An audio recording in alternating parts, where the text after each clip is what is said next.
दानशूर राजा. एक दानशूर राजा होता.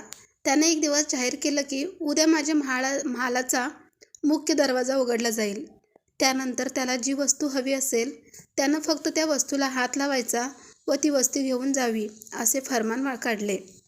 दुसरा दिवस उजाडला. सर्व लोक राजवाड्यात शिरले. गर्दी जमली.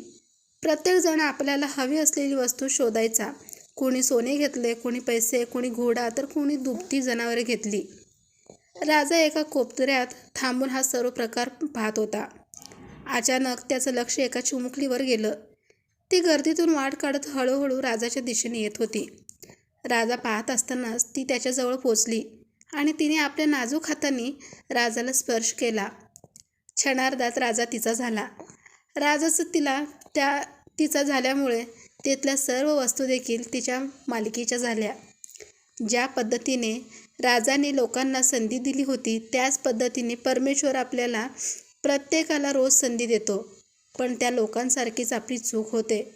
परमेश्वराऐवजी आपण त्याने निर्मिलेल्या प्रापंचिक वस्तू निवडतो. पण देवच जर आपला झाला तर संपूर्ण जगच आपले होईल.